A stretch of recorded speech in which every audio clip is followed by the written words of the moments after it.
Would you like to use magic using flowers? Well, this is a Botania mod, and that's exactly what this does. How does this mod work? Well, what it does is it starts off using flowers, and from there it uses that to create a variety of other items. So, how does this work? Basically, you want to go around your world looking for flowers, such as these red ones, these green ones, purple, blue, that come in every colour. These are called mystical flowers, and I have a variety of them here as well. You can either search your world for them, or alternatively you can use a thing called floral fertilizer, and then it will generate, or well, just grow some in your area. So you can pick these up, given your own survival and not in creative like I am, and then you will be able to use these flowers to do a variety of things. So first of all, you want to collect the flowers. Secondly, you want to craft a Lexica Botania. This is done with a single book and a single sapling in the crafting table. This can be done with any kind of sapling. I'm just using an oak one here as an example. Then once you have your mystical flowers, you can use a single of any kind of mystical flower, 2 cobblestone slabs and 4 cobblestone like this, and it will then create a petal apothecary. Using this very lovely item, what you can do, and what you need to do is throw them in just like you normally throw anything, just like that. So you just throw it, and then it tells you if you've got a successful recipe on here. So our 4 flowers then make the flower on the right hand side, which is this pure daisy. So how we get this is we throw a single seed in, like so, and we got ourselves a pure daisy. Now the 2 important ones are the pure daisy and the ender flame. The ender flame is used 1 light grey. I've got a dark grey one here. We need the light grey one for this. A red petal and then 2 brown petals. That will craft an ender flame, which we have plenty of over here to use later. So what does this pure daisy do? Well, this is using to make living rock and living wood. These are some very useful items that we'll need later on.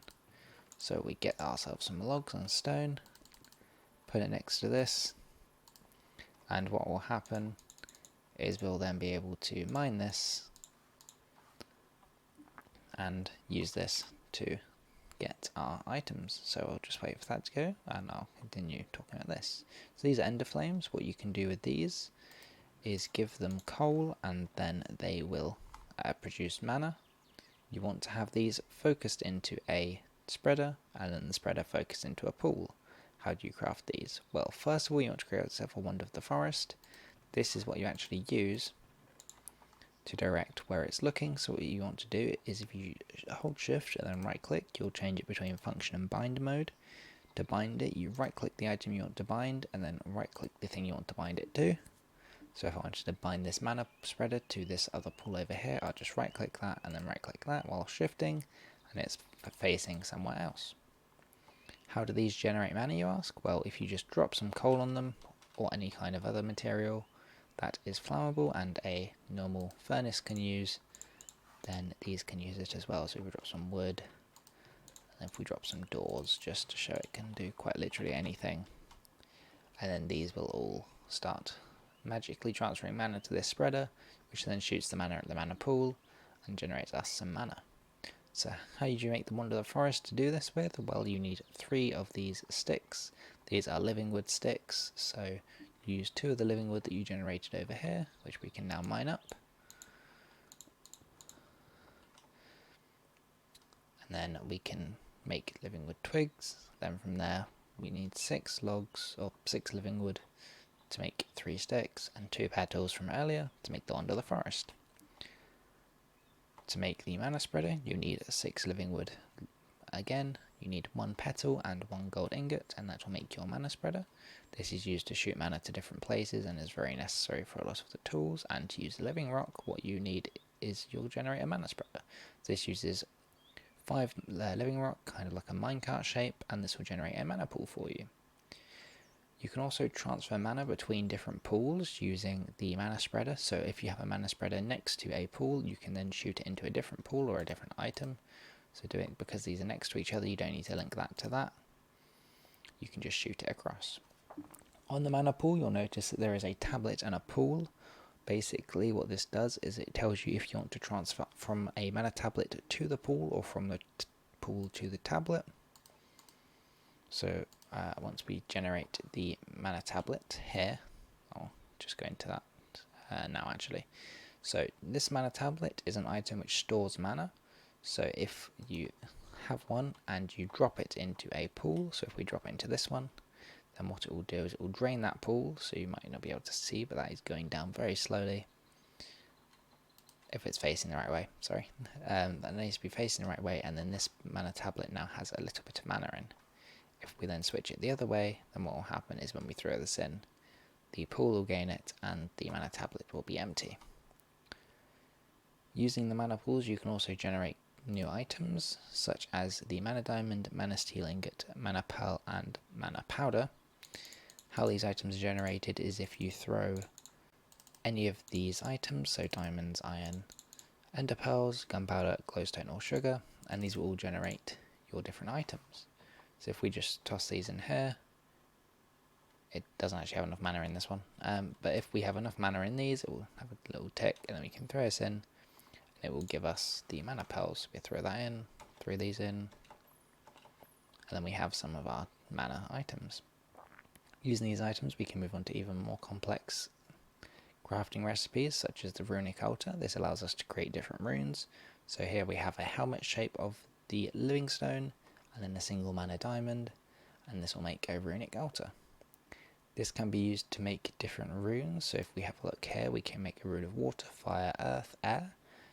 Then we have the next level up, which is spring, summer, autumn, and winter. And finally we have a rune of mana.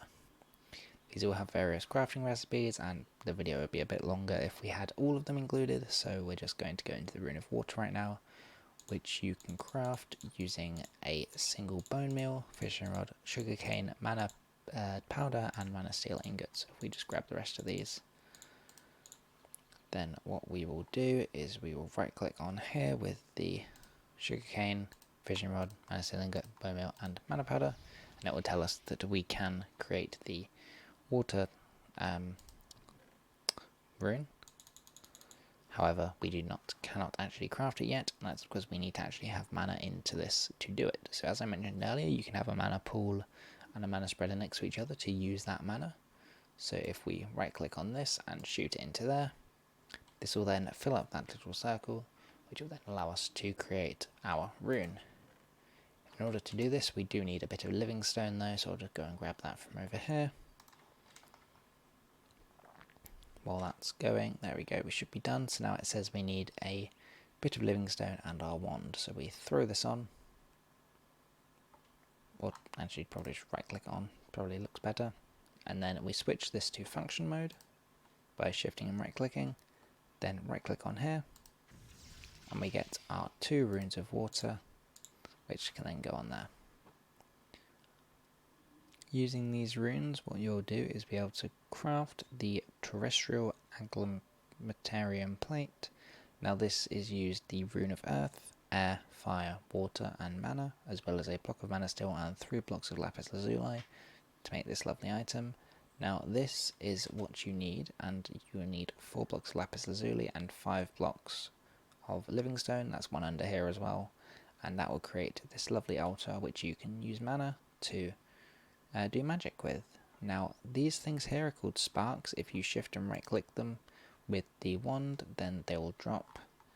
What you do is you place these above a pool, and then you just right click normally with the bind and they'll show the connection. To craft these you need 2 blaze powder, 2 petals, and 1 gold nugget, and these are very useful, they just transfer mana like that. Then what we can do is use a single mana pearl, a single mana steel ingot, and a single diamond. Throw these all on, and this will then use the magic to create a terra steel ingot. So as you can see on there, that's now flashing green. So this terra steel ingot is a very useful item later on in the mod, because a lot of this is creating items for later parts, which you'll need to use. There is also terra steel armor and mana steel armor, which you can use to protect yourself. And here's our piece of terra steel. So, what can we use Terra Steel for? Well, we can go to Alfheim. That's what this portal is. It's a portal to Alfheim, the land of the fairies. First of all, we want to craft ourselves glimmering living wood, which is using living wood and glowstone, as well as a elven gateway core, which uses 3 nuggets, which you get the normal nugget way. Put a single Terra Steel ingot into a crafting table, you get 9 nuggets. Use 3 of them to make this core. Then use 6 living wood, and you'll place it in this order. So you want your living stone, your elven core there, your living wood there, glimmering, living wood, glimmering, living wood, glimmering, living wood. Then you want these elven gateway cores, which I'll show you about in a minute, in this placement. So above a mana pool that's full, I'm using these pink ones, which are creative only. You won't actually be able to craft these. You'll need to fill them up using these ways I showed before. But what you can do with this gateway is you can throw in 2 mana steel ingots to get 1 elementium ingot, 2 diamonds to get 1 dragonstone, and 1 mana pearl to get 1 pixie dust. So we do have some of these here. So if we throw in these, then we get the elementium out, throw in the diamonds, the dragonstone's there, and throw in the mana pearls, and the pixie dust is there. There's the other one. So how do we make these? Well, these are called Natura pylons, and we make these using a single mana pylon. So mana pylon, 2 mana steel, 2 diamonds, 1 mana diamond. Then 3 of the Terra Steel that we had before, and 1 Hive Ender to make the Natura pylons. What can you do further from this? Well, once you've got these items, you're then going to want to fight Gaia, which is the boss of this mod. Normally, to create the Gaia pylon, you want 2 of these elementium ingots and 2 pixie dust, as well as a mana pylon. If you are using the mythic botany, however, you will then need to put a elf steel pylon in here, and to create the elf steel pylon, you have 2 elf steel ingots, 2 ghast tears, and then the nature pylon there, and that's how you get your elf steel pylon. But that's only if you're using mythic botany, which is an add-on to botany, which we're not really covering today, but I thought it was worth mentioning. So what you do is you want to have a lovely beacon, and you want to place your pylons 3 blocks diagonally away from your corner iron block. Now the way this works is you will use a single Terra Steel ingot, so we've got one here, and that will summon the boss. So you shift and right click, and it will tell you, it will summon the boss. If you can't, it will come with the error message that is relevant. So remove obstructions is error message because we have this sand block in the way. If we have too many blocks not here, it will say remove obstructions, and if we're on peaceful mode, it will say it can't be summoned on peaceful mode, or something to that extent. So what we can do is we can either fight the boss, or I'll actually just put a photo of it on screen now, and you'll see that it's just a darker version of the player's skin. So that'll be my skin, just evil, I guess. Once you've fought that boss, what you'll be able to have is you'll get some rewards. So once you fight it the first time, you just get some Gaia Spirit, but when you fight it a secondary time, you'll then get these Dice of Fates. These are soulbound to a player, so they can't be used by a different player, and they'll harm the player that tries to use them. That is not the soulbound individual. Now opening these up for a number between 1 and 6 will get you one of these 6 items on the right. The Fruit of Grisadia, which uses mana to, well, feed your hunger. The Key of King's Law, which shoots out weapons in a very anime style attack. The Eye of Fugal, which allows you to teleport between 2 different places. What you can do is you can just right click this and it will teleport you to wherever you want. So you could mark this to your home, go out adventuring, then just teleport right back. The Ring of Odin, which gives you plus 20 health. The Ring of Thor is one of the other items, and this allows the Terra Shatterer, which is the pickaxe made out of Terra Steel, to mine a significantly bigger area. Then finally we have the Ring of Loki, which will allow a player to place multiple blocks in selected locations. In order to use these, they all cost mana, so what you will be able to do is craft these items here, called a Band of Mana, using a mana tablet and 4 mana steel ingots. Then use this with a bit of Terra Steel to make the Greater Band of Mana, and these can store the mana for you in your bauble slots. So due to some errors in Minecraft itself, I had to change worlds. This is a multiplayer server I'm on, and yeah, I'm going to show you some of the weapons now. So First of all, the Key of King's Law, it does something pretty cool, kind of like one of the characters in Fate. What you do is you press and hold right click to charge it up, and this then aims it and summons a variety of weapons such as halberds, swords, spears, battle axes, and tridents. A scythe there. But yeah, this is a pretty cool weapon. What you do is you aim at your target, release, and then it shoots all those weapons, creating a big explosion, dealing no damage to nearby blocks. Another one is the Rod of the Bifrost. This isn't one of the legendary weapons you get from Gaia as we showed earlier. However, this is one you can craft. You can figure out the crafting recipe for yourself. But basically what this does is if you point it somewhere and right click, using your mana it will then create a path using these Bifrost glass blocks. You can also make a staircase when you point up. But yeah, this makes a lovely little bridge that glows in different colours, and the durability or like the cooldown you can see on the rod now is how long this lasts until you can use it again. So when this durability disappears, it will then actually disappear. This will all just disappear. It doesn't destroy blocks, which is pretty nice. Now this is a Fruit of Grisaya. I did mention it earlier. Basically what it does is it fills up your hunger and uses the mana that you use. This is the Eye of Fugal, a more practical demonstration. When you hold it, it shows you which block you've marked, which you just do by right-clicking. Shifting and right-clicking, sorry. Then what we can do here is if we just press and hold it with a right-click, we get covered in this powder and we get teleported over here. So we're in the gatehouse instead of in the actual keep of the castle. But yeah, that is it for this video, everyone. Thank you very much for watching, and I'll see you next time. Goodbye.